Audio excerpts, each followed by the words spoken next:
Терроризм мен экстремизмнің алдын алу мақсатында қаладағы оқу орындарында арнайы кездесулер ұйымдастырылуда. Бүгінге белгіленген дәл сондай семинарға қалалық әкімшіліктің білікті мамандары мен орталық және аудандық мешіттердің имамдары қатысады деп жоспарланған. Жастарға дәріс оқылуы тиіс болған жиынға ақпарат құралдарында арнайы хат жазып шақыртқан. Алайда әкімдіктен келген өкіл неге екені белгісіз, тілшілердің кездесуге кіруіне қарсылық білдірді. Мен айттым уже оларға вот акиматтан звондағатыр маған бастық анау басқармасы.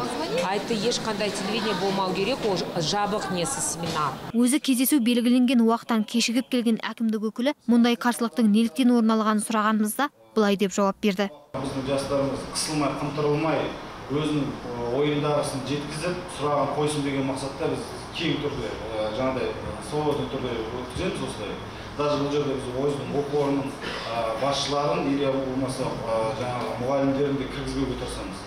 Өйткені мұғалімдер отырған жерде жастар өзін қалай да болса да жаңағыдай қысылып сұрақтар қойылмай қалуы мүмкін. Ал жиынға келіп дәріс оқиды деп күтілген кейбір имамдар не себептен екені белгісіз, кездесуге келе алмапты. Орындарына Музамил мешітінің араб тілі оқытушысы Бақытжан Қашыраевты жіберіпті. Шамасы араб тілін білген адам студенттерге діни ағымдардың дұрыс-бұрыстығы туралы толық мәлімет айта алады деп шешкен болу керек. Қалай да болмасын, әрбір мұсылман өзінің мамандығы бойынша біріншіден даму керек.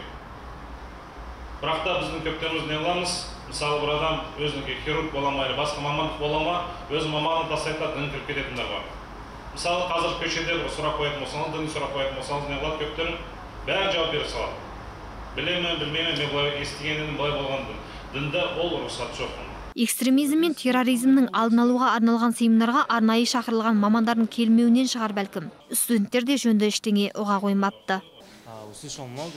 Терроризм туралы білдік, біраз тыңдадық. Ой, ештеңе айта алмаймын. Аттай қалып, ақпарат құралдарын алдыртып, студенттердің сабағын, ұстаздардың жұмысын үзіп, ұйымдастырған кездесу көптің көңілінен шықты деуге келмейді. Тек терроризм мен экстремизмнен сақтандырамыз деген азаматтардың әңгіме ауаны басқа тақырыптарға жиі ауытқып кетіп жатты. Ақбота Мұсабекқызы, Серік Қаржаубаев, Қазақ Ньюс, Алматы.